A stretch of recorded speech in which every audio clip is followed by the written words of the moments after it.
Haven't bothered her in a while. See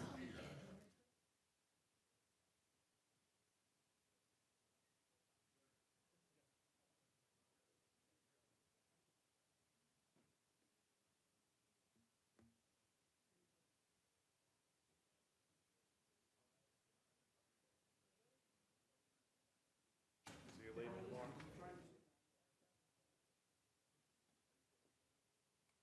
Was it DC or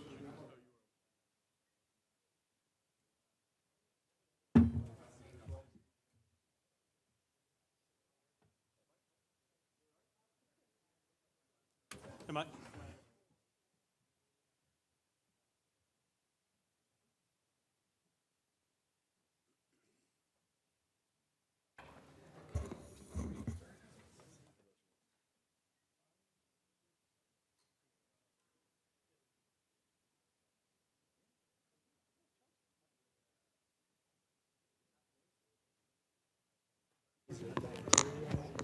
Burley walked around. Yeah, that'd be great.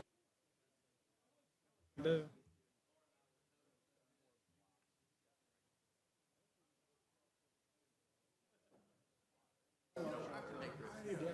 Good seeing you. Yeah, you too. Things going well? Y'all ready for the holidays? Yeah. I bet. They'll get you up at 4 in the morning.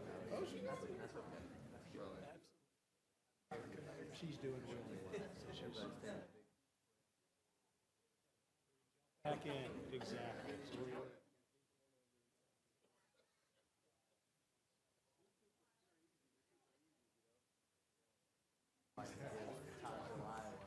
Ooh. Forecast Nice. the whole time we're there, so it's good. We're gonna test my. You can do the what is it? Forget the water main. Last time we drove there was 2 years ago. We had it wasn't a big mess. It was just Absolutely, thank you. Hey, how are you? Good to see you. Did tell you Adam got into? So we're excited about. Yeah. So and your daughter went there. Both of them went there. Yeah. So we're excited. Yeah.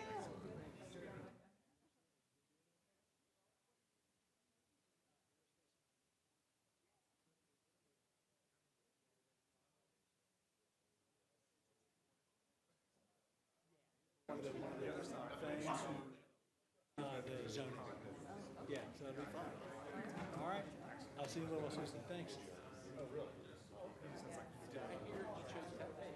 Yes. Congratulations, man. That's awesome. Now I know what kind of car Early action on it.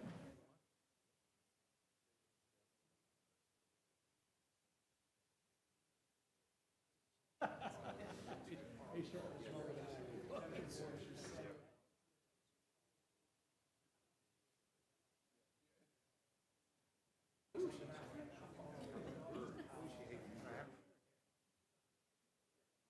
I've never met somebody who looks like that.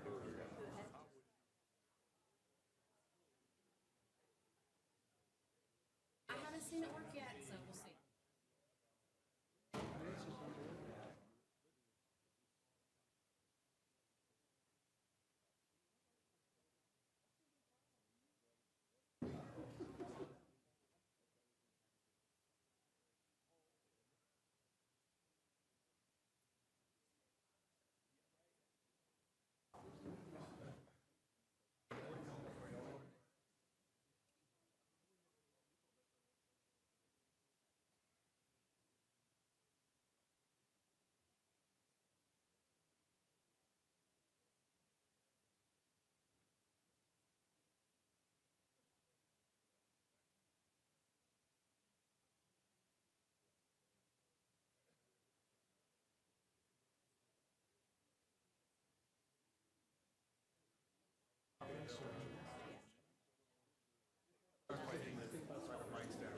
Here's your upstairs for a while.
probably won't be as, even though they're bright still, they won't be as, We turned the because they were a little overpowered.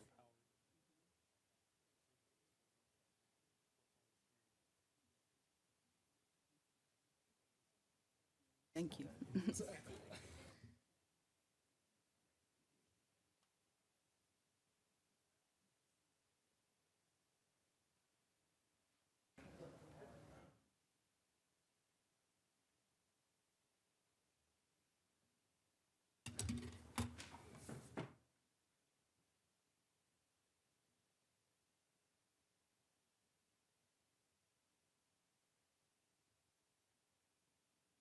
Do you have a shot? Need one. I've got one. Oh, you little. Rest. Right, yes.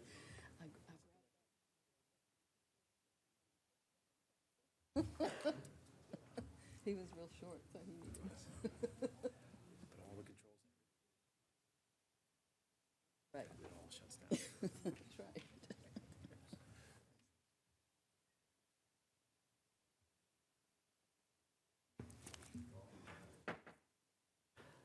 Good evening, everybody. Let's go ahead and get started. Welcome. Thank you all for coming out. For those watching online, item 1 is invocation and pledge. We have with us Bishop Hilliard Castilla with Smyrna Worship Center at 2600 Davenport Street. I'd invite you up now, Pastor, to give our invocation. Everybody, please rise. Thank you. It is indeed an honor to petition God's throne of grace. Let's look to the Lord. Father in heaven, we thank you for this opportunity. This is a day that you've made, so we rejoice and we're glad to see it. The scripture declares that you are great, you're high and lifted up. From everlasting to everlasting, you are God, and we adore you at this moment. We not only adore you for who you are, but we thank you for all you've done. You've led us through a pandemic, through economic challenges, through political differences. Every step of the way, you've been there. You're God, and we just thank you for your goodness and your mercy. We agree with the songwriter who says, if you never do anything else, you've already done more than enough. Now that we've adored you and we thank you, we also want to acknowledge our own shortcomings and just acknowledge that you are good and merciful God. We thank you for forgiving us when we have come short of what you would have for us to do. Now, finally, Father, we petition your throne of grace. We ask for these leaders that you have appointed and anointed, that you give them uncommon wisdom. You give them uncommon courage. You give them uncommon grace and vision as they lead your people. Finally, Father, we pray that you and you alone would superintend this meeting. Have your way in our midst. Visit this meeting. May it not just be another city council meeting, but may you put your imprint on it such that great things would come therefore. Lord, we ask all of these things in the name of our Lord and Savior Jesus Christ, whose birthday we celebrate during this time. It's in his name that we pray. Amen and amen. I pledge allegiance to the flag, the United States of America, and to the republic for which it stands, one nation, under God, indivisible, with liberty and justice for all. Thank you, Bishop, for being with us tonight. Appreciate that. Item 2 is agenda changes. We don't have any. Item 3 is the mayoral report. I'm going to be brief tonight. It's been kind of quiet since the last time we met, which is nice. I do want to remind everybody that the menorah lighting is tomorrow at Bronner at 5:30, and they do a giant gelt drop, and they bring the ladder truck out from the fire department and drop the gold chocolate coins, and they have a lot of other entertainment, and it's a pretty fun thing and a great celebration, so I hope everybody will come out for that. Item 4 is land issue zonings and annexations. 4A, Z22-014. This is a public hearing, zoning request Z22-014. Allow a rezoning from GC to MU for the development of 24 residential lofts and 9,450 square feet of office and commercial area, 1.09 acres, land lot 559, 2934 Atlanta Road, 0 Atlanta Road, and 2950 Atlanta Road, Tenalta LLC, and JMAC Corp. This is in Ward 3 with Councilman Lilly. Mayor, I need to recuse myself from the discussion and the vote. Okay. Mr. Bennett, the background, please. Thank you, Mr. Mayor. Tenalta LLC and JMAC Corporation is requesting to rezone 1.09 acres of assembled properties along Atlanta Road from general commercial to MU conditional for the development of a 4-story, 37,800 square foot mixed-use building, which includes 24 residential lofts at a density of 22 units per acre and 9,450 square feet of commercial office space. The applicant is proposing to demolish the existing restaurant and office building to construct the mixed-use development. The Planning and Zoning Board recommended approval by a vote of 4-3 at the November 14th, 2022 meeting. The Urban Design Commission recommended approval by a vote of 7-0 at the December 12th, 2022 meeting. Community Development recommends approval of the rezoning. Thank you, Mr. Bennett. This is in Ward 3. I'll turn it over to Mr. Lindley, who I'm sure will recognize Rusty. Thank you, Mr. Mayor. Rusty, I'm going to let you take it.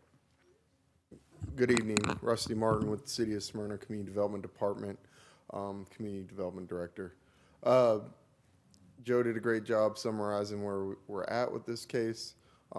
This property is within the Urban Design District for downtown. It went before the Urban Design Commission, was recommended for approval by a vote of 7-0. It also went to the Planning and Zoning Board with a recommendation of approval of 4-3. The property is just over an acre in size. It's located at the corner of Church Street and Atlanta Road.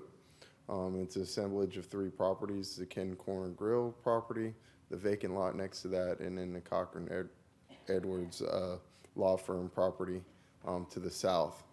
The applicant is proposing to demo the existing buildings and is proposing to construct a 37,000 square foot mixed-use building. That'll be 4 stories in size with commercial retail space on the bottom floor and then 24 residential units on the 2nd through 4th floor. The existing zoning is general commercial. They are requesting to rezone the property to mixed-use conditional.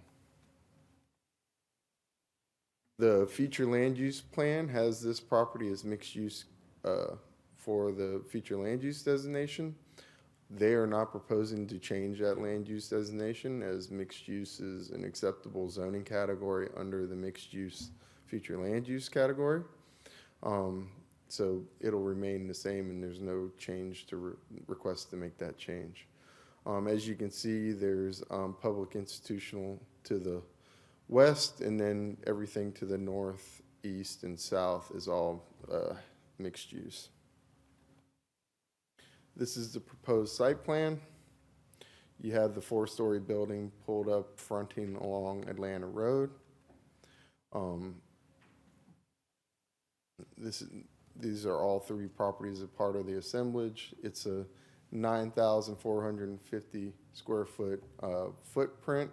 So the first level is going to be office and retail, and the levels 2 through 4 are going to be residential units, lofts. With this zoning district, you're allowed a front setback of 0, a side setback of 0, and a rear setback of 20 feet.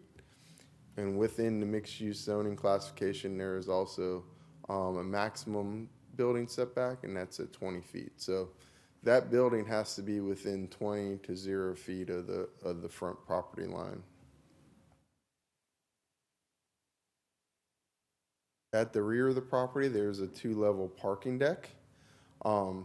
The bottom level of that parking deck will be accessed from the Atlanta Road entrance, and the top level of that parking deck will be accessed from Church Street.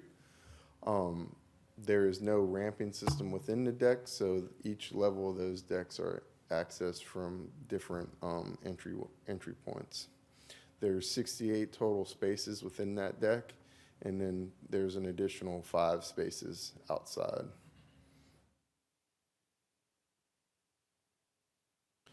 The Church Street access is a right in, right out. So there will not be the opportunity to make a left in from Church Street. So the only access will be as you're heading eastbound on Church Street into the development, and then when you're exiting the development, you'll also head eastbound towards Atlanta Road. The Atlanta Road access point is a full access drive, so you can make all the turning movements out of there. And engineering has also requested some modifications with respect to striping within Atlanta Road on that side, and we'll get to that later. There is a loading area along Church Street and Atlanta Road. Within our staff recommendation, we are proposing to screen that loading area from Church Street with a wall or landscaping. The loading area is necessary for the commercial uses that are planned on the bottom floor of the development. The dumpster enclosure is located at the rear of the property. And then you have an underground stormwater management facility there, and then also on the Atlanta Road side at the bottom down there as well.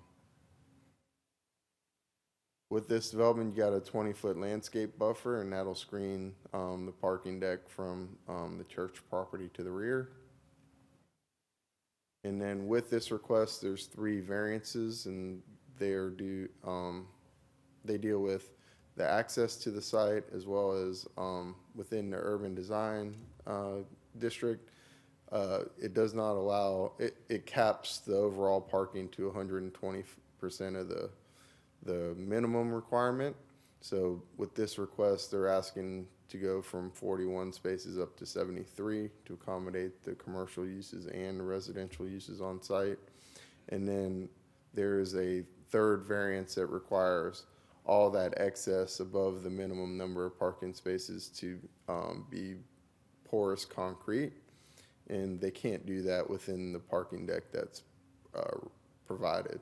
So they need to vary from that request. Staff supports those requirements.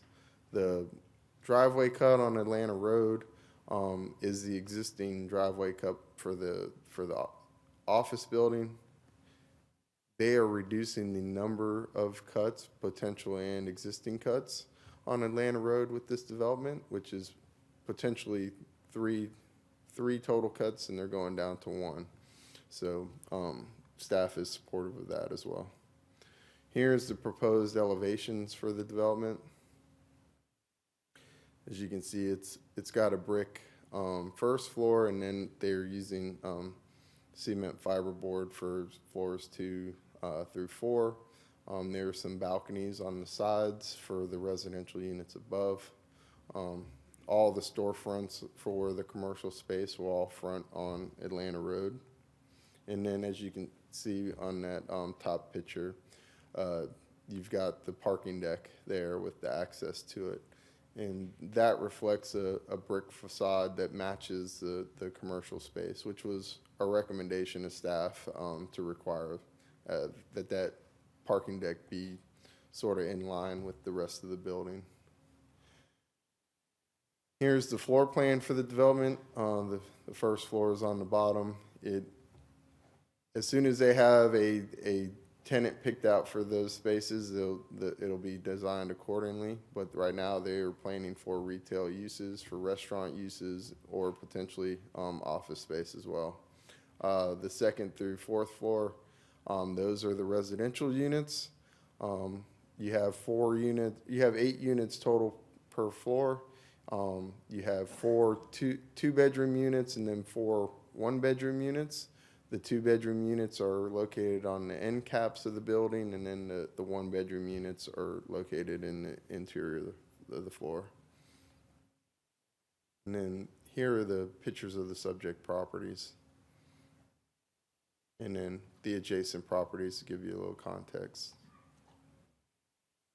Community Development is recommending approval from GC to MU, conditional with the following conditions. The standard conditions are from section 1201. Number 1 deals with the composition of the mixed-use building. Number 2 requires stormwater management, and that stormwater management to be screened from the public. Number 3 requires all utilities to be underground. Number 4 requires a developer be responsible for traffic improvements. Number 5 prohibits the burying of debris on site. Number 6 requires the installation of decorative streetlights. Number 7 requires there to be a tree plan for the development and for the developer to follow the city's current tree ordinance. Number 8, those plans need to be designed by a Georgia registered landscape architect. And number 9, the areas in and around the property need to be landscaped and sodded. Then we added some special conditions that are outside the standard conditions. Number 10 deals with the building setbacks for the development. Number 11 requires the developer to meet all fire access requirements deemed necessary by the fire marshal. Number 12 requires the developer to provide all water and sewer improvements deemed necessary by the public works director. 13 requires the developer to provide all stormwater improvements deemed necessary by the city engineer. Number 14 requires the extension of requires a sidewalk connection from Atlanta Road sidewalk to the multi-use trail.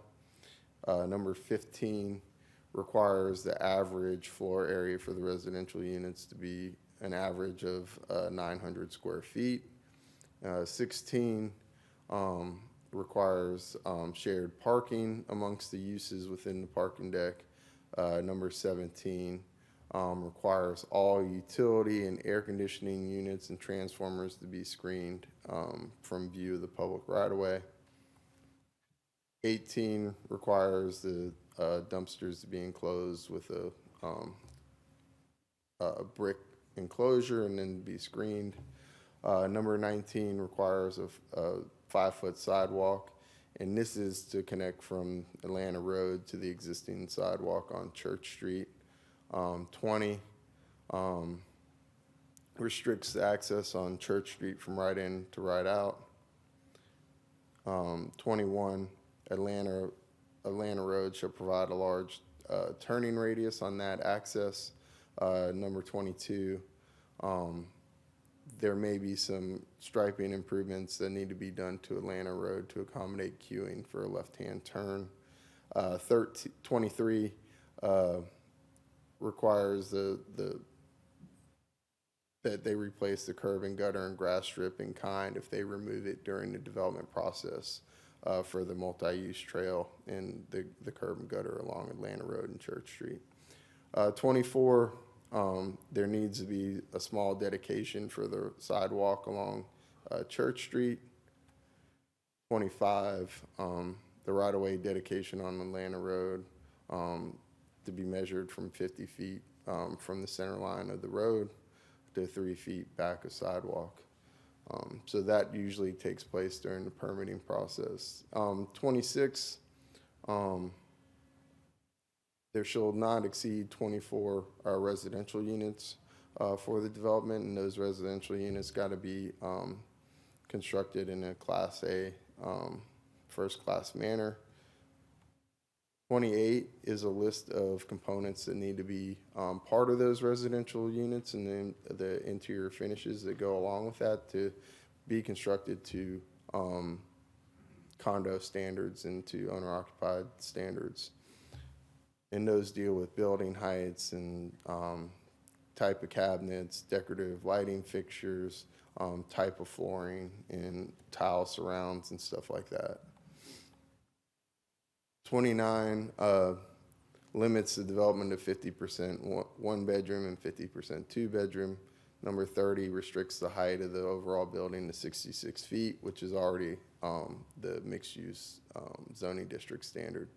31 deals with the parking deck and requires the exterior brick facade. 32 requires that loading area be screened with a solid brick wall, lattice work, or trees or shrubbery. 33 allows for the maximum parking to be increased to 73 spaces. 34 eliminates the requirement for the excess of the minimum parking number to be porous concrete. 35, the driveway cut on Atlanta Road should be allowed. And 36 requires the development of the site to be in substantial compliance with the site plan submitted. 37 ties the elevations of the building to the elevations submitted. And then 38 deals with a recommendation from the UDC that during the permitting process and prior to the issuance of the building permit, that the developer will come back and provide those final details to work out with the UDC as to what the facade materials are going to be, what the window casings are going to be, and other architectural elements are going to be for the development. With that, I'll turn it over to you guys, and I'll be happy to answer any questions for you. Thank you, Rusty. Anybody have any questions of Rusty? Mr. Welch?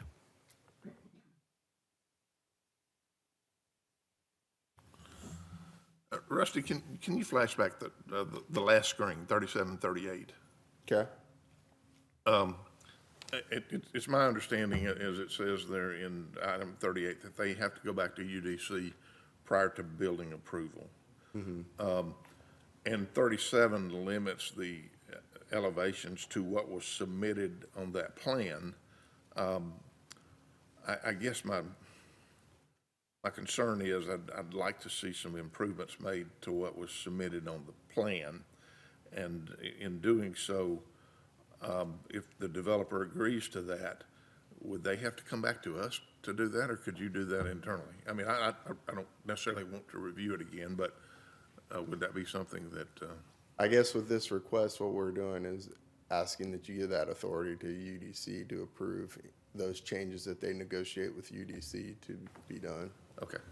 I'll hold the rest of my questions for the developer. We did have discussions at the UDC about what those changes would sort of look like, and they're going to go back and explore those and come back to UDC once they get ready to permit. Rusty, can you bring back up the rendering that shows the trees and everything on it? Can you bring back that rendering back up? Oh, you want the site plan Nope, go back. or this one? Yep, the proposed elevations. Are you able to zoom in on that a little bit? No, it's a PowerPoint. There we go. Well, I want you to walk through just a little bit here. If you're looking at the space, and I think we talked about this, you're creating some little islands in between where you have the green space and everything. Can you explain and the and the distance between the road and those areas, the in-betweens? Can you explain what they're having there in the rendering? They're reflecting small understory trees or flowering trees in those little landscape islands in between the storefronts. Right now, the building is reflected as being 5 feet off the multi-use trail along Atlanta Road. But there is play between the building and the parking deck to maybe, if they need to move the building back to create some more plannable area, there's an opportunity for that in the plan. Okay. For those size trees, if they can get to 8 to 10 feet, usually that's typically enough to support those trees. So Rusty, just to Hold- clarify. Hold on just a second. Mr. Gould, you've hit your button, and I appreciate you doing that. If you'd like to speak, or would you like to yield to Mr. Lindley? Mr. Lindley. Thank you.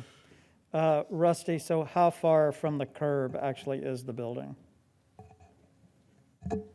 When you factor in the trail, the green space, and then the plantable islands? Okay, so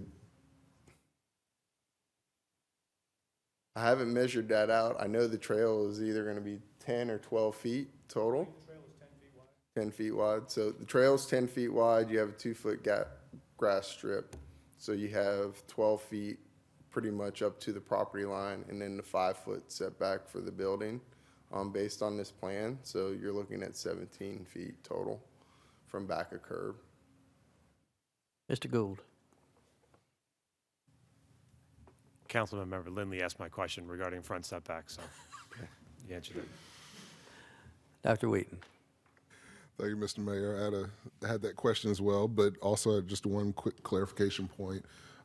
Thanks for going through the recommendations there. For that 6th recommendation, mention something about the lighting. You don't necessarily have to go back through it, but the goal of that, is it to be consistent with the lighting that's presently in the downtown, or is it going to look something different? Or Primarily, Atlanta Road has existing pedestrian lighting and street lighting.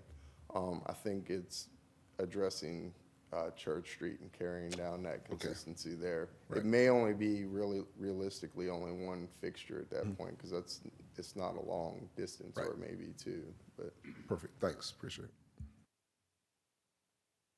Anybody else? Mr. Welch? No? All right, I'd like to invite the applicant up.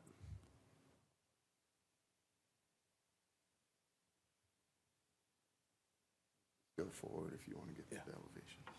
Thanks, Rusty. Good evening, Mr. Mayor and Council.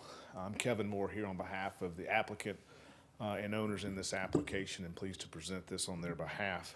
I think, as per usual, Mr. Martin did an excellent job of reviewing the application with you, and so I'm going to try to avoid simply repeating what he has brought forth, but want to try to expound on some of the concepts and some of the points that he was bringing to your attention, and describe that for you on behalf of the applicant and owner. As Mr. Martin stated, this is a proposal to rezone the property from its general commercial to the mixed-use conditional zoning category for a mixed-use building. Mr. Martin did a good job explaining it's proposed as a 4-story building with almost 9,500 square feet of commercial space on the first floor that ideally is set up for retail, restaurant, and even office type of use, with 3 floors of residential loft units, totaling a maximum of 24 of loft units. There is a 2-level parking structure, and I want to reiterate again that parking structure will be bricked to match where it's exposed to the right-of-way, as explained by Mr. Martin. And in addition, there is that full screening buffer to the rear, so it will be screened to the rear as well, and that was highlighted by him as too. Part of what we are proposing, is entirely consistent. And I think when you looked at what was presented, in particular as it relates to the land use, the proposal here for a mixed-use project and building is not only entirely consistent, it's exactly the use that has been employed to redevelop Jonquil directly across the street from Atlanta Road as mixed use. It's exactly the concept that allowed for the development of Market Village just to the north of this property as mixed use. It's exactly what the future land use says should go on this property is mixed use, and that's what's being proposed. That's the design, that's the intent, that's the vision that the city has had in approving its land use documents and policies, is to have mixed use in this location to expand on downtown and to provide for that as part of the city's downtown. This proposal and this project and this application is consistent with that vision in all respects. The project itself, when it's reviewed by city staff, I thought it was extremely important that there was 16 individual goals and policies, documented goals and policies of the city that are met or satisfied by this project and by this proposal. Those range in terms of categories from everything from housing to economic development, land use, and quality of life policies and goals that are met by this proposal and by this application for a mixed-use building and mixed-use project. The project itself, in terms of those benefits and how does it really expand on those goals and policies, primarily, you see it repeated over and over again, is the walkability aspect. The ability of Smyrna downtown and the mixed-use projects that are there now, And this proposed mixed-use project depends heavily on that aspect of walkability and continuing to add that to the fabric of downtown Smyrna. From this project, you can walk to the Market Village. You can walk across the street to Jonquil. You can walk to Bronner and enjoy the city services and park and what's offered there as well. You can walk throughout the downtown area. And what does that provide? It provides benefits to the city. It provides benefits, importantly, to the local businesses of the city that are here in downtown, at Market Village, across the street. It provides a walkable, pedestrian-friendly environment that's not just limited to what's there now, but creates that fabric throughout this section of Atlanta Road to Spring Road. And that's important for those local businesses to continue to have that local support by adding additional residents. That's important as well, because those continue to provide the economic engine that keeps those local businesses thriving, to have that presence and to have that growth in a controlled, quality manner like it's being presented here tonight for you. Also importantly, from a policy and goal standpoint, is the redevelopment and revitalization of existing commercial businesses or properties that are really being underutilized. And this certainly fits that bill and is consistent with that, given these three parcels. The redevelopment and revitalization of these parcels, consistent with the city's own land use plans, consistent with the city's own policies and goals and vision for this area of downtown Smyrna, again, meets that goal of redevelopment and revitalization that continues what this city has done over the last 25 and 30 years.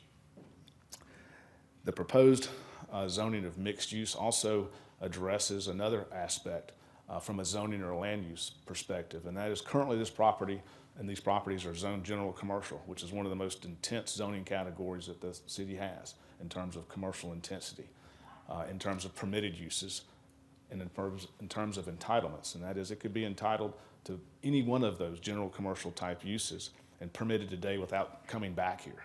Simply go build something else that's allowed under general commercial, which is a very wide range of uses, not all of which are appropriate for downtown, not all of which and many of which really aren't what the city has envisioned through your own approved land use documents, goals and policies and vision of the city.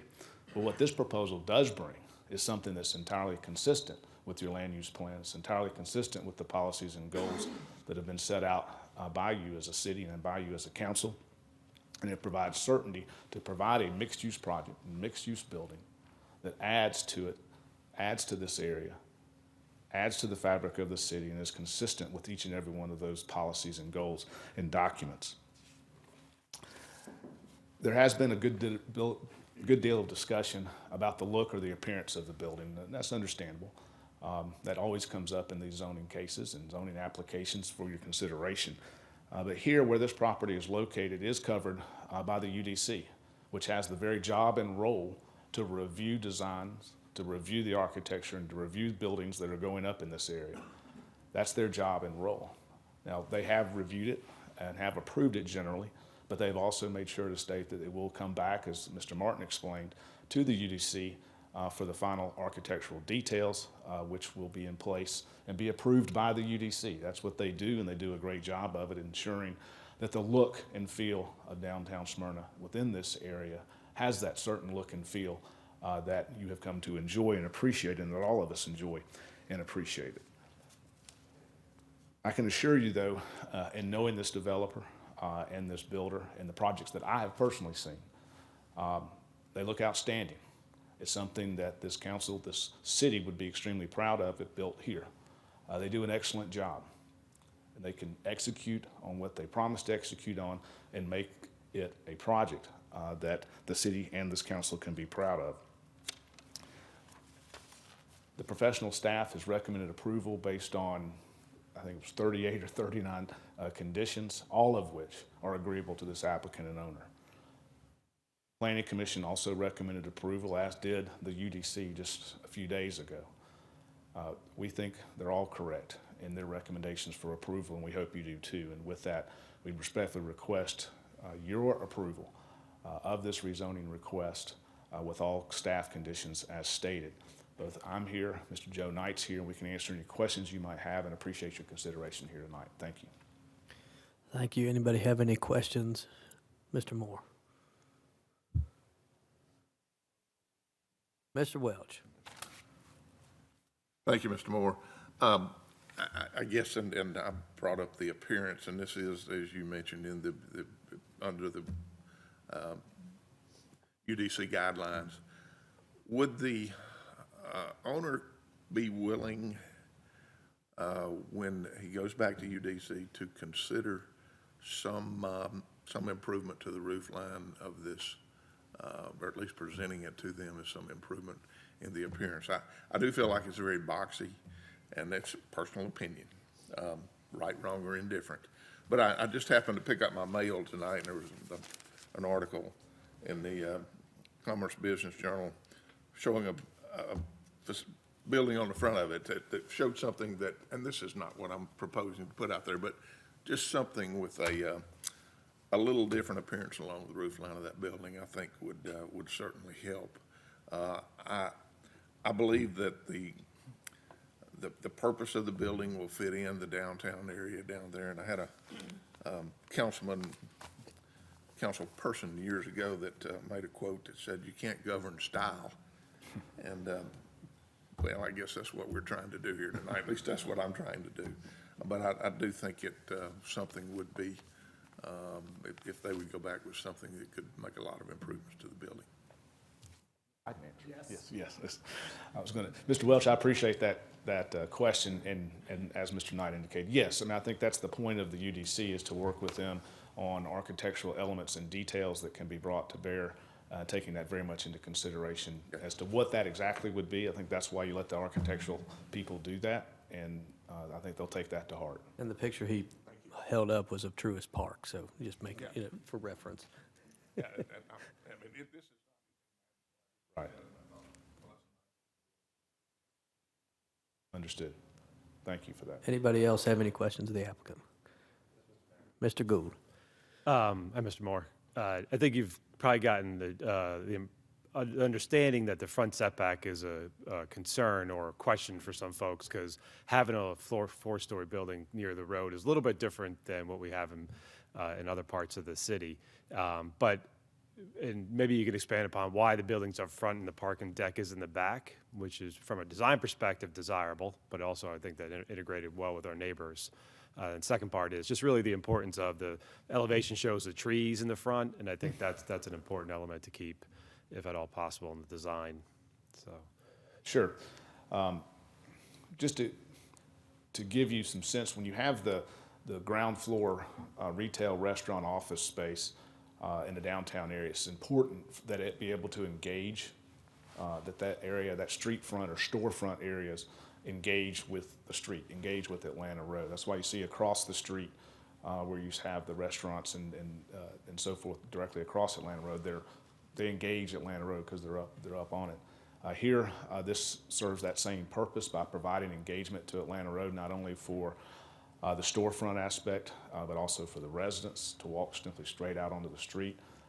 That enhances walkability, pedestrian friendly. It creates that kind of environment and engagement. As stated, though, I think when you see something that says 0 or 5 foot setback, it makes you think it's right off the street. But as we've discussed, or as Mr. Martin discussed and went through, the building actually is going to be approximately 17 feet off of the actual curb. So you won't feel it being up on the street.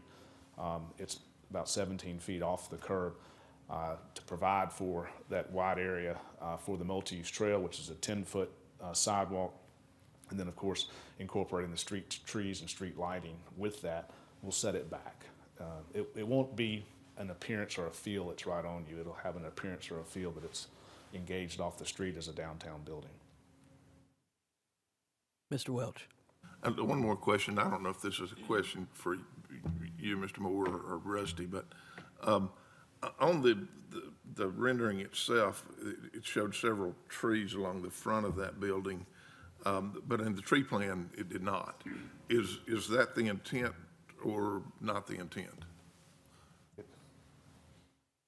I'll let Mr. Knight answer. Right.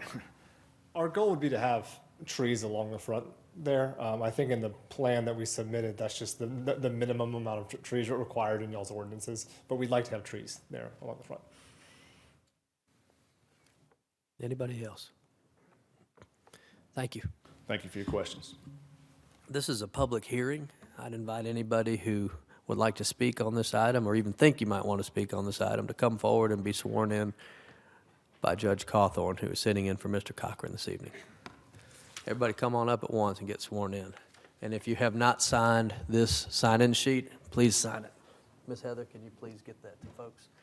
We only have 5 signed up. If there is anybody who has not signed up on this, come on up and sign it, please.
All right, thank you. Now, if all you will come up and be sworn in by Judge Cawthorn, please.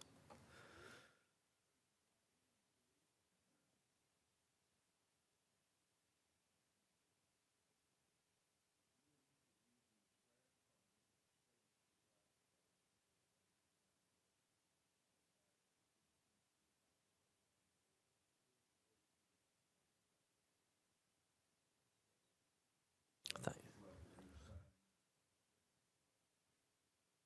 Thank you. First speaker is Chris Anulowitz, 1121 Parkview Place. Thank you, Mr. Mayor, members of the council. Again, my name is Chris Anulowitz, and I live at 1121 Parkview Place. That's about a half mile from here. When my family and I moved to Smyrna about 18 years ago, one of the reasons that we did so was because of the walkability and mixed-use nature of this community. When we moved here, it was envisioned, and now my children do walk to Campbell High School. They walk to the library. They walk to the community center. They walk here to Jonquil, to all of the amenities that are around. We appreciate the ability to be able to get to all these places and have it be part of our daily lives. When I moved to Smyrna, the only option that was available was the Market Village.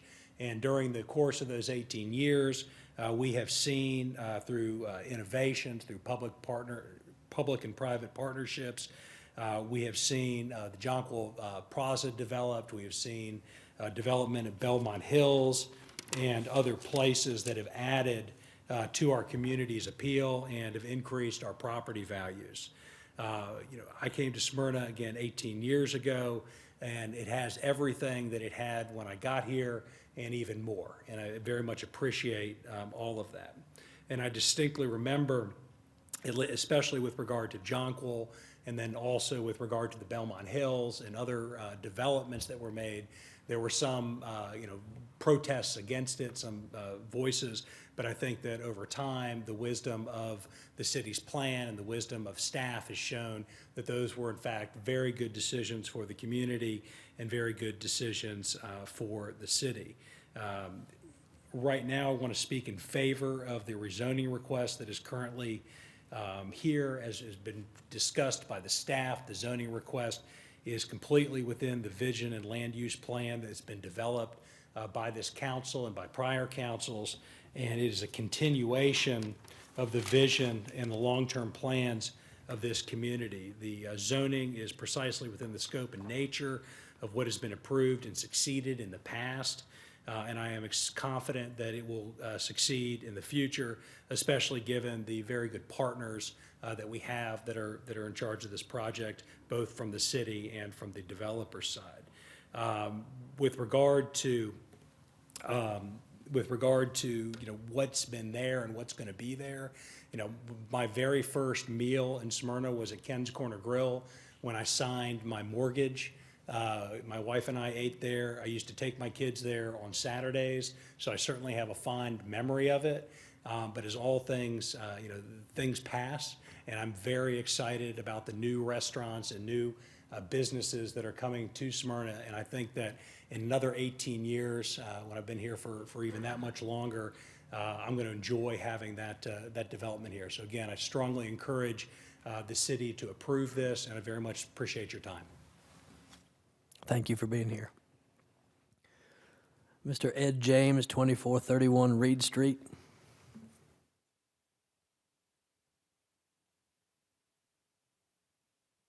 Yeah, my name is Ed James, and I appreciate the opportunity to come and speak in front of you here today, this evening. And I kind of want to echo the same comments that the gentleman before me just spoke.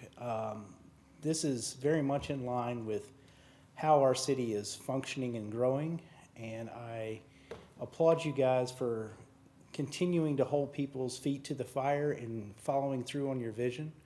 And I'm very much in favor with moving forward with this project. So I look forward to it. Thank you. Thank you. Mr. Andrew Howard, 1707 Rose Mill Way.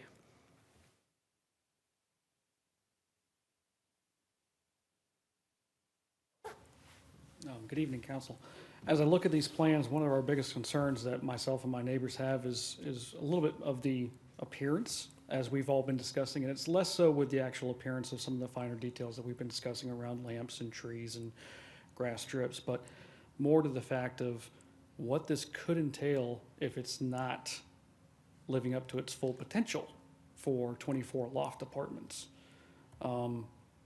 It very clearly looks to me as though it might be something else entirely, and I just hope the city council is obviously taking that into consideration, and that we're not signing up for 24 loft apartments that then turn into a motel hotel situation. So I'm not quite sure about the zoning. I'll be the first one to admit that mixed use and general commercial obviously have their zoning reasons, but when I look at this, and I especially look at the retail space beneath it, it very much clearly looks like it's something that is not necessarily loft. So my main concern that I hope the city council will take into consideration is, later on down the road, once this thing does go up, will it turn into something else besides loft apartments? Will it then turn into maybe a mixed use hotel motel situation kind of a thing? Thank you for your time. Thank you. Mr. Mike Mitchell. Mr. Mitchell, you didn't put your address down. Would you state your name and address for the record? I sure will. First off, happy holidays. Good to see you guys.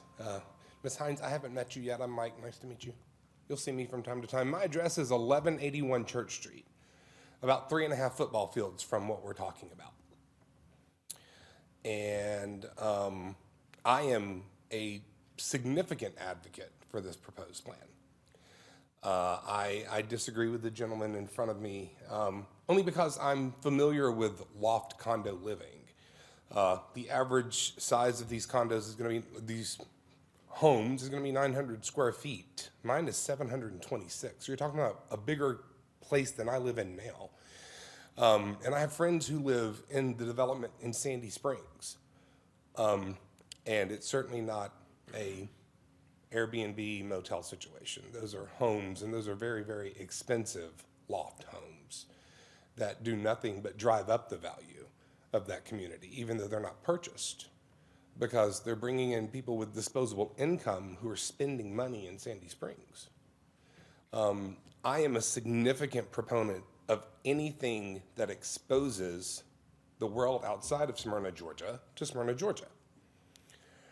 I'm a proponent of us getting as many cool, trendy businesses here as we can, making the availability of space possible for residences in Smyrna.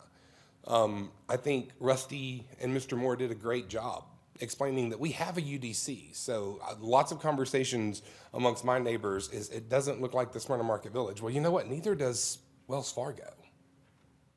And neither does Ken's Corner Grill. And it never did. And just like Chris, my very first meal in Smyrna, Georgia was in Ken's Corner Grill, and I was one of the last 5 customers there when Mr. Ken closed. And I loved those French fries. But I also love the idea of bringing something else and something new and something fresh into that space that is about 3.5 football fields away from me. Am I worried about getting a nail in my car during construction? Sure. If that were the driving force in my life, I would be here every week telling you that we can't build any more houses on Church Street. I don't want any more homes on Church Street. This is it's a silly thing to talk about. This is privately owned land. And the minute any one of you, and I consider many of you friends, tell me that I can't paint my walls blue or put up holiday lights, I'd be offended. It doesn't matter what is going there. It's improving Smyrna, whether it's residential, whether it's commercial. If we were putting up a doctor's office, people would be thrilled. I think what's scaring people is the 24 luxury loft apartments, which probably aren't going to be shabby. Have you seen the apartments at Jonquil? They're pretty nice. So I am a big fan. I am a huge proponent of this. I think that this will only enhance and improve Smyrna. And I really, really, really appreciate your time in letting me voice my opinion as someone who lives 3.5 football fields away, and this is going to be my new neighbor. And I can't wait to meet my 24 new neighbors. Thank you. Ms. Sean Martin, just says Williams Park. If you'll come up and state your name and address for the record, please.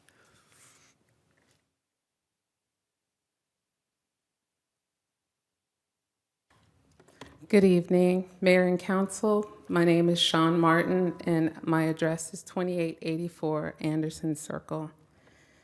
And so with this particular development, Mayor and Council, you have the opportunity to set the mark for how Smyrna grows.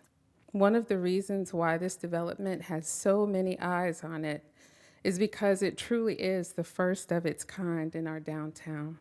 In its current design and layout, we do not have any buildings that sit 5 feet off of the sidewalk. We do not.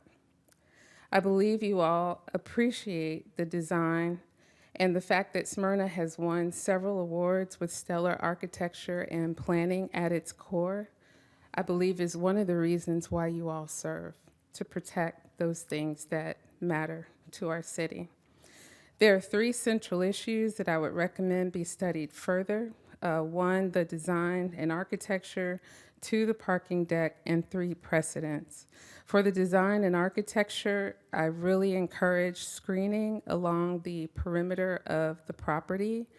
The building itself does not speak to Smyrna architecture. We are a brick city, and that's one of the reasons why our downtown is so fantastic. I would also say that there is an opportunity in this particular project, because of the parties involved, that we could actually see a lot more than if it were someone who did not know about the intricacies of how we work.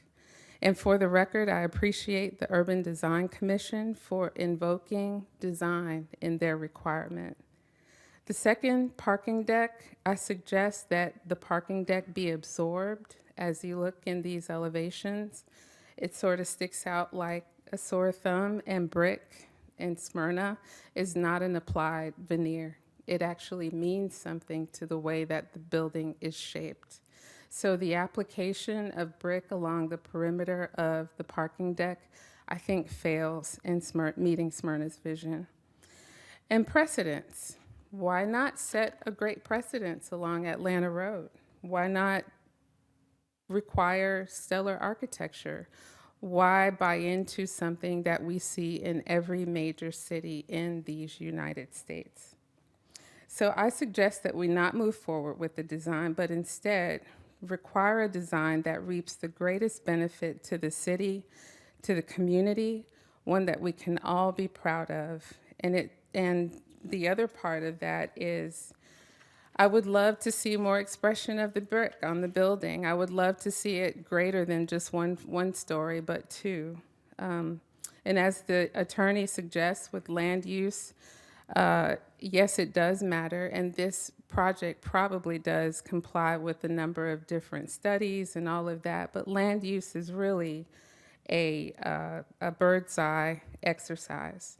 The minute that that land use goes vertical and those walls go up, that's where you see the vision really play out in a city.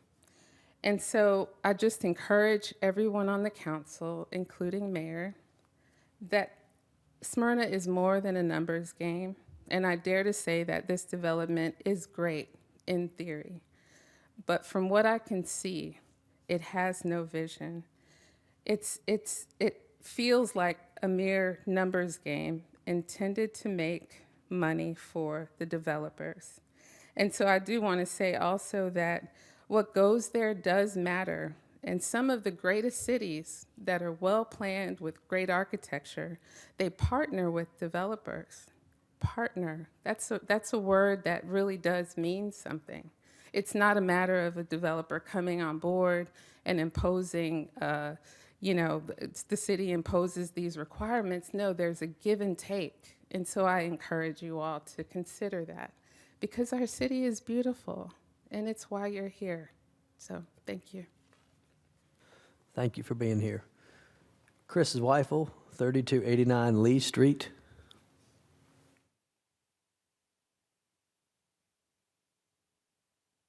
Good evening. Good evening. I support this rezoning to mixed use for the following reasons. Number one, the comprehensive plan. This development fulfills many of the goals and policies outlined in the comprehensive plan. The future land use map labels these parcels as mixed use, and we should follow the comprehensive plan's guidance. Number two, a vibrant, dynamic, energy-filled downtown. I share the mayor's goal of a Smyrna downtown full of life and energy, and I believe this development helps fulfill those goals. People must live downtown to give it vitality. Number three, sustainability. Mixed-use projects use land efficiently, as the building is occupied at all times of the day. There are fewer infrastructure resources necessary for its compact design. Number four, the environment. Mixed use allows for people to live, work, play, and shop in the same area, resulting in fewer car trips and pollution. These parcels are already developed, so there is minimal impact to the tree canopy. Mixed use, compact design, and redevelopment are three of the EPA's smart growth principles. Number five, lower crime and public safety.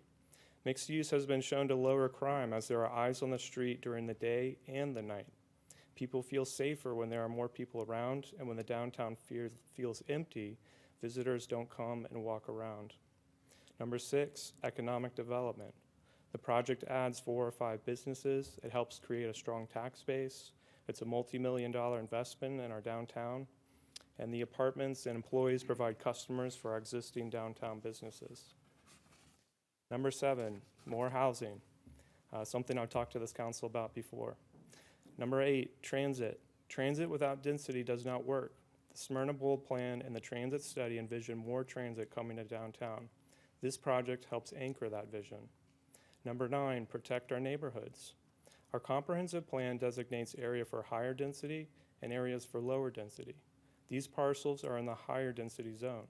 Following the plan helps our neighborhoods remain lower density. Number 10, my increasing property value. With an exciting, lively downtown, the property values of the neighborhoods surrounding downtown will increase. I want to walk and bike to restaurants, shops, and entertainment. This is the direction I want our downtown to go. Thanks. Thank you. We have one more speaker, Michael Williams, 3317 Pretty Branch Drive. Thank you, Mr. Mayor, Council. I appreciate the opportunity to speak on this particular development today. I live in Forest Hills on Pretty Branch Drive. I grew up in Smyrna, grew up in Lee Street, and lived in Smyrna for over 35 years. And you've heard a lot of people talk about the design of this particular development, and I just want to urge you to consider that this property is already zoned general commercial. We have proposed a beautiful development and a great building to go on this particular property.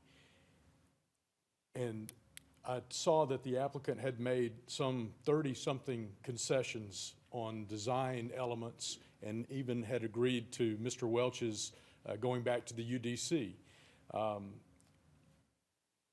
because there is a myriad of commercial uses that could be put on this property, we wouldn't have that control. Mayor and council wouldn't be able to have the same control they have over this development.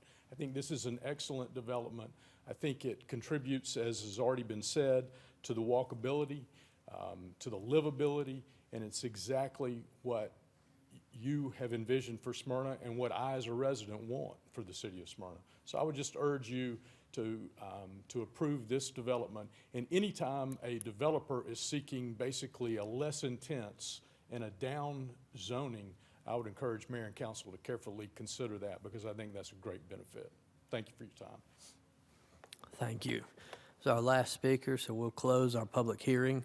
I did have a question. One of the speakers mentioned, you know, the rates that'll be charged for the rent. Do y'all have an idea? And if I missed it earlier, forgive me. But what are y'all thinking about for rents for the 1-bedroom and 2-bedroom lofts? These will be very expensive. I mean, this will be on a price per square foot, this will be the most expensive building probably in Smyrna, probably a $13 million development. So rents will be well above $2 a square foot for the lofts. Okay. Yeah. Thank you. Mr. Welch. Rusty, does the downtown zoning have the restrictions? I mean, a lot of times when we do commercial zoning, we'll put, you know, no tattoo parlors and vape shops and things like that. Is that automatically restricted in this zoning that we're looking at? No, but those aren't permitted uses within That's what I'm getting at. Mixed-use zoning district. So essentially they are. When you're not getting rid of the GC, you're getting rid of those type of uses. Right. Yeah. Rusty, could you, one question for you, just to address the gentleman's question about the building getting turned into a hotel down the road, is that, what would have to happen for that to happen? The hotel use is a permitted use within mixed use. But, you know, if they're gonna rebrand the building and make it into an actual hotel building, I would assume there's gonna be enough change in those the second and third to last zoning stipulations say that it's gotta be what it is. So if the building changes in a significant way or the site changes in a significant way, they need to come back to council for approval for that. So basically, in general, it would come back to us for public hearing and approval. I believe more so. than likely. I may not be here when that happens, so I can't tell you what changes between now and then, but that would be my interpretation if I was here. Yes. Right. Thank you. Anybody else have any questions or comments? All right, with that, I'll turn it over to Mr. Lindley. Thank you, Mr. Mayor. And I guess thanks to Mr. Knight and Mr. Moore. It has been a long process. I know they sat down with us first, I'm guessing it was about a year ago, maybe a little over a year ago, and I know has gone through a number of versions. One of the first discussions that I know I had, and I appreciate you all, my guidance, was that you reach out to the immediate neighbors, the immediate property owners.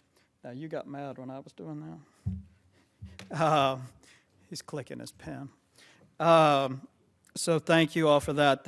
I know a number of the changes that we saw from version 1 to version 2 were largely with respect to some concerns by First Methodist with a preschool and the what-ifs, what could be on the property, as well as a lengthy discussion about parking and concerns that the church had. So that's why we ended up seeing a very expensive parking structure. So I guess to add some context to some of the comments that we've read and heard here tonight. But one of the big things that I'm leaning in on came as a result of several discussions with our Director of Economic Development, and going back nearly 3 years when we were able to lure her back from Sandy Springs. One of the initial discussions that we had when we as a council, mayor and council, elevated her in that role to a department head role, was getting a clear sense of sort of our needs and an inventory of where we are as a city, where we rank as one of the fastest growing cities, not only in our county, but around Metro Atlanta. Where do we rank? And one of the telling things that was true 3 years ago when she came on board, and at roughly, Mr. Bennett, I'm guessing it was around 1 o'clock this afternoon when I sat down with her again, and she provided me sort of the 101 document, is those same deficiencies are still here. And it is a long list of, I know one of the big ones that sort of stuck in my head was that she had 13 restaurants, eateries that wanted to come to our community, and there's nowhere for them to go unless they go build straight up out of the dirt, which in the environment that we now find ourselves with financing, largely I think is out of reach for most. Certainly that's why we're not seeing them here. And then so you walk your way through that. It's the same with retail. It is the same with office space. One of the initial items that sort of caught my eye on this project was that it would be the first Class A office space in our city. There is none, which is astonishing when you, to Mr. Welch's point over here, we sit a stone's throw away as a city from the Battery, which is sort of the epicenter of growth in our county, yet our city sits on 0 Class A office space. Same goes for Class A restaurant space. There's none. So we've got to, as a council, and I know each of us, as one of the speakers always likes to point out, we need to think carefully. Rethink carefully on every vote. But I think this one in particular, it checks so many boxes that where we're trying to get in keeping with a master plan that was wisely started with the prior administration, and we are marching our way through executing it. And that comes at the direct ask and demand of our residents. So I feel very good about it. As the gentleman spoke there at the end, it is a $13 million project, and at bare minimum, I'm supposing. Something tells me y'all'd love to cap it at that, but my guess is it goes north of that. I think the reality is we as a body, we're hearing about government projects that get up into those, like a large thoroughfare that our predecessors left us with, but we rarely are talking about projects that we get as private projects that come to us in that type of money. So these are sizable investments that I'm excited about. I'm excited we'll actually have lofts in our city. This is something new. And I know change is tough. I am usually the one that likes change the least. But I believe it checks a lot of boxes, and I think it's a wise investment in our future on every front. So with that, motion do pass is presented. Have a motion do pass. Do I have a second? Second by Dr. Wheaton. All those in favor, please vote.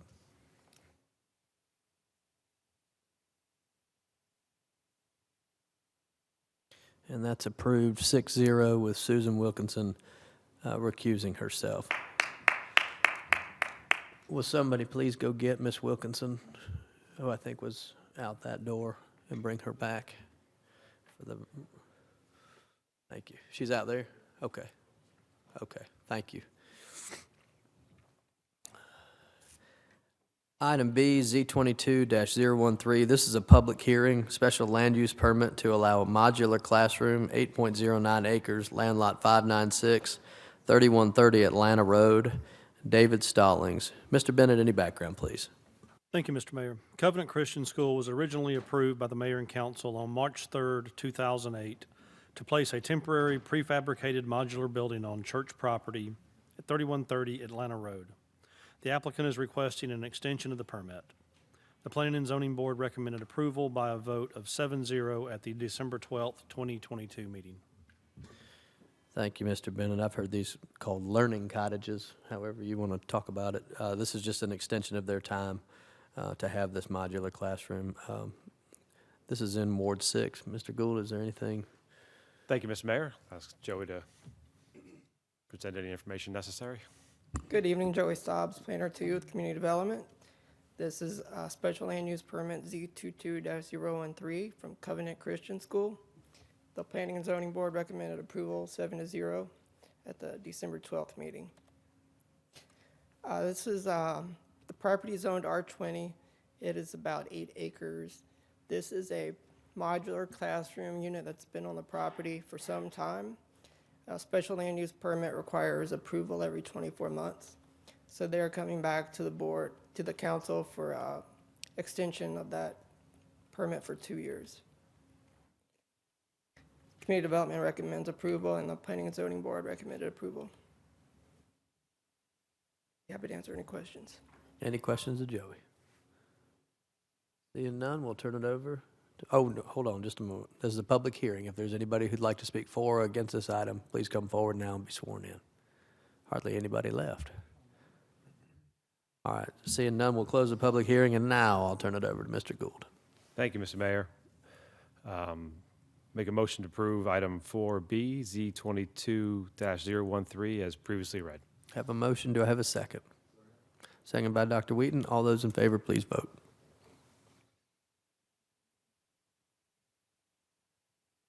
And that's approved 7-0. We don't have any privilege licenses tonight, so we'll move on to formal business. Item A, CON 2022-14, approve the purchase of Tyler Hosted Enterprise ERP to replace our current internally hosted Munis system and authorize the mayor to sign and execute related documents. Mr. Bennett, the background, please. Yes, sir. In order to improve our service to our citizens, we need to upgrade our current in-house hosted Munis system to the newer version, which is now called Tyler Enterprise ERP and is hosted in the cloud by Tyler Technologies. The hosted version is charged as a subscription, paid annually. It is expected to take several months to accomplish this, and any remaining maintenance fees that have been paid for the in-house system will be applied to the new system.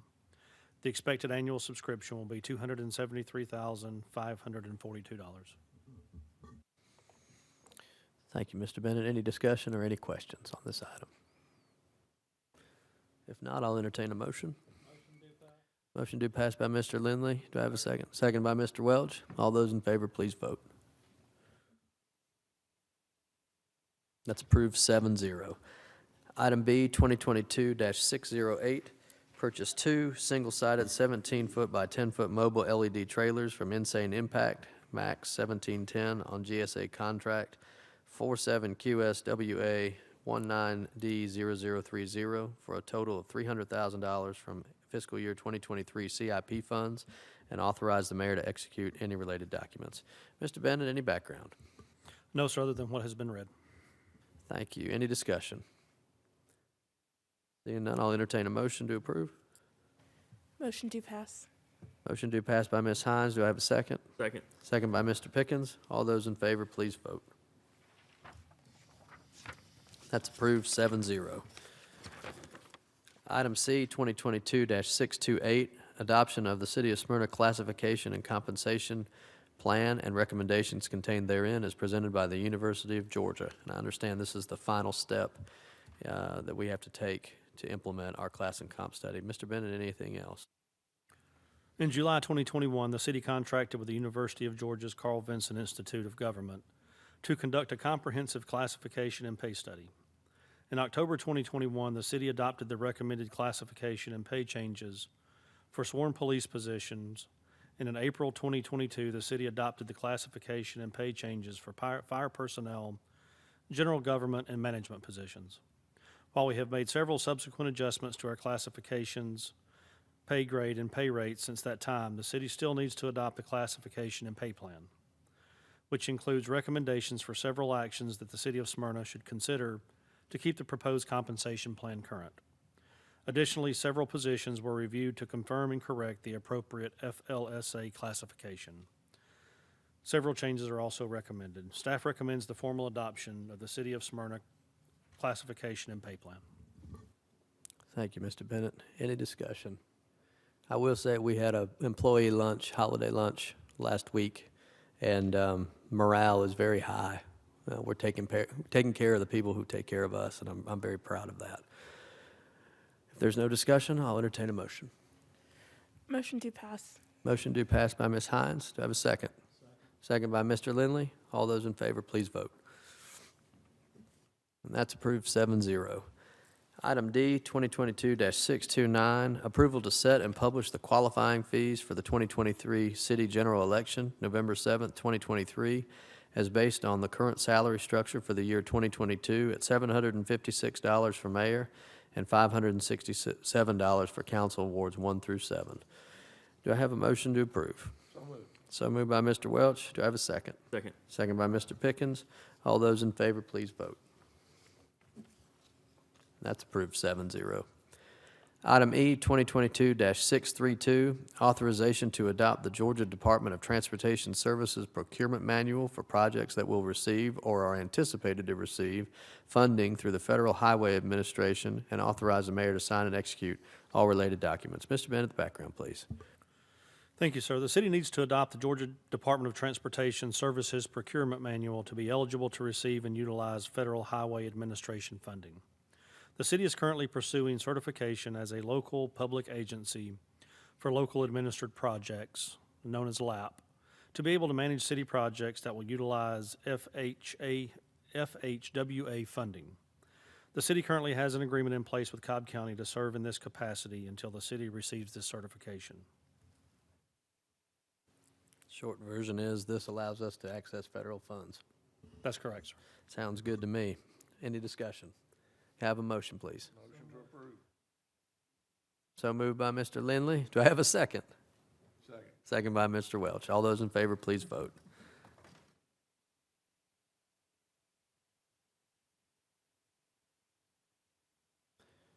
And that's approved 7-0. Thank you. Item F, 2022-638, authorization to purchase from Wade Ford at 3860 South Cobb Drive, Smyrna, Georgia, a fleet services truck and service truck for water and sewer in the total amount not to exceed $173,000 to be paid using state contract and paid from vehicle replacement at an approved budget pricing, and authorize the mayor to sign and execute all related documents. Mr. Bennett, the background, please. Thank you, Mr. Mayor. Wade Ford has recently opened vehicle ordering, and an allotment of 1 small truck and 1 large truck has been given to us. Public Works needs to be able to order a fleet services truck and a water sewer service truck. The current fleet truck will be sold, and the revenue from it will go towards the higher purchase price and cover the difference between the allotted budget price and the actual price. Any discussion? Entertain a motion. So moved by Mr. Gould. Do I have a second? Second by Mr. Pickens. All those in favor, please vote. And that's approved 7-0. Thank you.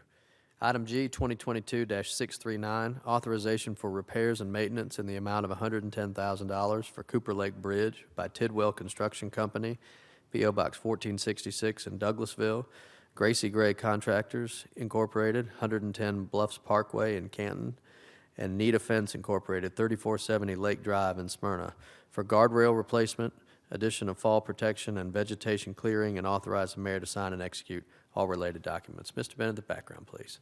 Yes, sir. After receipt of a deficiency notice from Cobb County, we assessed Cooper Lake Road Bridge and found it to be in need of immediate repair. As a result, we need to replace the guardrail, add fall protection, and do some vegetation cleaning. Any discussion? May I have a motion, please?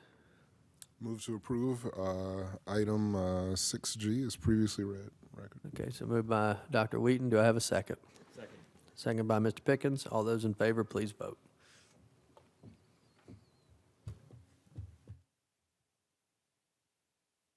That's approved 7-0. Item 7 is commercial building permits. We have one. 7A, 2022-601, approval of the issuance of a commercial building permit for construction of a new commercial building to support an industrial use, 1885 Mitchell Road, the Conlon Company. Mr. Bennett, the background, please. Thank you, Mr. Mayor. A commercial building permit has been issued at 1885 Mitchell Road for the construction of a new 191,806 square foot industrial building. The project consists of an industrial building with associated loading docks, parking, and drive areas to support industrial use. The total estimated cost of the project is $14,679,000, and the Conlon Company is listed as a general contractor for the project. Thank you, Mr. Bennett. Anything else we need to know from you, Rusty, on this? Nope? Okay. This is in Ward 7. Dr. Wheaton? Thank you, Mr. Mayor. Yeah, I'd like to also motion to approve item 7A as previously read. Have a motion to approve. Do I have a second? Second by Mr. Lindley. All those in favor, please vote. And that's approved 7-0. Item 8 is the consent agenda. Mr. Bennett, could you please read the consent agenda for council approval? Yes, sir. Item 8A, MIN 2022-89, approval of the December 1st, 2022 Committee of the Whole meeting minutes. Item B, MIN 2022-90, approval of the December 5th, 2022 pre-council meeting minutes. Item C, MIN 2022-91, approval of the December 5th, 2022 mayor and council meeting minutes. Item D, 2022-621, approval of the adoption of fees for short-term rental licenses and wholesale alcoholic beverage licenses. Item E, 2022-604, approval of the reappointment of Heather Bacon to the Downtown Development Authority for a one-year term, January 1st, 2023 through December 31st, 2023. Item F, 2022-605, approval of the reappointment of Heather Bacon to the Urban Design Commission for a one-year term, January 1st, 2023 through December 31st, 2023.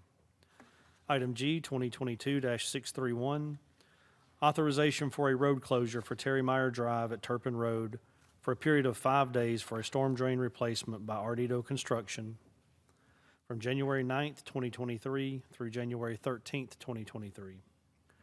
Item H, 2022-626, approval of renewal with Georgia Municipal Association for 2023 workers' compensation insurance coverage and administration. Item I, 2022-643, authorization for a road closure at Campbell High School on December 21st and 22nd, as well as December 27th and 28th, 2022, for the reinstallation of the raised speed table on Powder Spring Street. Finally, item J, 2022-644, approval of amendment number 4 to the Community Development Block Grant, Plan Year 21, Subrecipient Agreement number CD 21-C21SA-A and CD 21-C21SA-F to extend the termination date for the agreement to March 31st, 2023, and authorize the mayor to sign and execute all related documents. Do I have a motion to approve the consent agenda? Motion to approve. So moved by Ms. Hines. Do I have a second? Second by Mr. Pickens. All those in favor, please vote. And that's approved 7-0.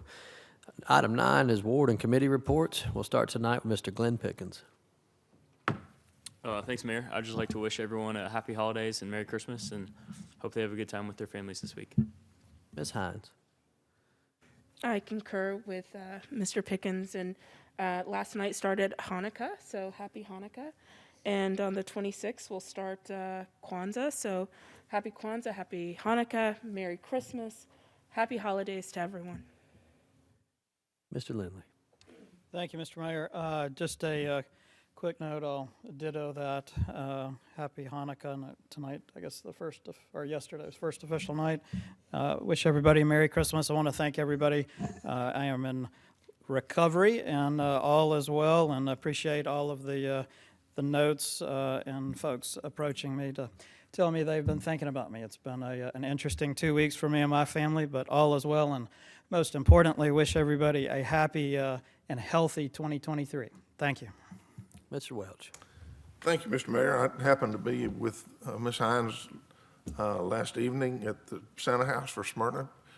For everybody's information, she's one step away from being on the good list. And wish everybody happy holidays. So everybody else needs to go see Santa too. You know, I was there too. Oh, yeah. Was there too? He's 2 steps away. Ms. Wilkinson. I'd just like to wish everyone happy holidays, Merry Christmas, happy Hanukkah, and Kwanzaa, and have a nice break between here and New Year's. With that, I yield. Mr. Gould. Thank you, Mr. Mayor. Just 2 quick things.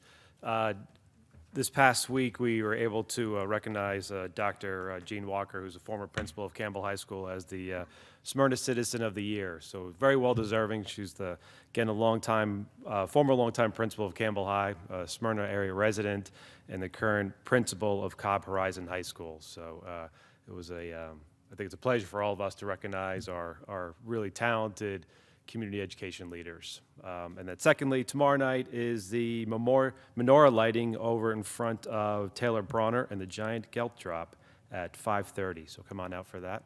I want to wish everybody a Merry Christmas, Happy New Year, and please be safe. Dr. Wheaton.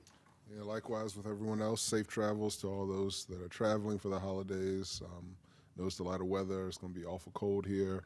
But hope everyone has a wonderful holiday time with your family, friends, loved ones, whoever they may be. Mr. Bennett. Just Merry Christmas, Happy New Year. Ms. Penny. Judge, anything? No, sir. Ms. Heather? Jill? Hope everybody gets a chance to rest and spend a lot of time with their family and has a real good holiday season. Item 10 is show cause hearings. We have none. Item 11 is citizen input. We have 3 people signed up to speak. We have Sean Martin, Williams Park. Not here. We have Kathy Omates, Countryside. She's not here. And then we have Stephen Jones, 2823 Spring Drive.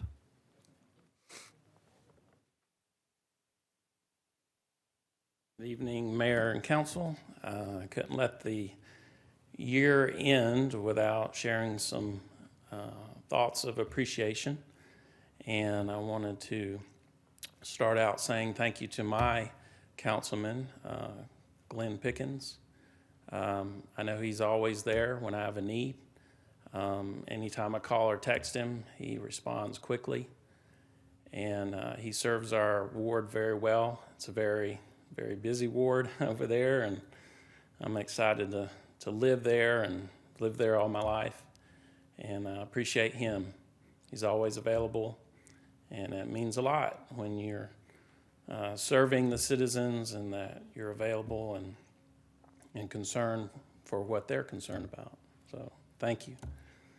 Wanted to share my appreciation to you, Mayor. I think it was a wonderful thing that you called faith leaders together to try to help more people in need in our city. My church, which is located in Councilman Lindley's ward, happy to say, my pastor was at that meeting, and he had a lot of positive things to say about that. And as you've mentioned, and I've asked him, you know, in your 30-plus years of ministry, have you ever known a mayor to call church leaders together to help serve citizens in a more, you know, to bring together ideas and to share what they see in their ministries? And he said, no, that's never heard of. So I commend you for doing that. And he also shared with me that he noticed you had a joy and a passion to give to people and to see people that truly need help get helped. So he appreciated that about you. So I want to share my appreciation to Miss Councilwoman Wilkinson. We have many, I'm not in her ward obviously, but we have a lot of conversations about her ward and her people in her ward, and she has a true heart for her people. And a lot of times when I see her reaching out to her people, either here or there, she has a big following. And that really says a lot, that you really serve your ward well. And when I was getting a petition to have some speed tables put in on my street, you took the time to come out, drive my neighborhood, see what my concerns were, and obviously you voted to approve those. So, and they were still working great. They were really good. So thank you. And then a couple of men in the back that never really get mentioned a whole lot, Officer Steve Brennan and Officer Larry Mazzoni. They've become friends of mine, and they can tell you that I've asked them a lot of questions over these past few years about the safety of my home, safety on my street. They have a wealth of knowledge that has really helped me out, and just really appreciate them. Appreciate that I feel, so comfortable just approaching and asking them anything. So I appreciate them protecting City Hall, and I don't just want to share that and mention them. So thank you, and hope everyone has a Merry Christmas. Thank you. You too. We don't have anybody else signed up for citizen input. If there's no other business be brought before this body, we're adjourned at 8:29. Thank you.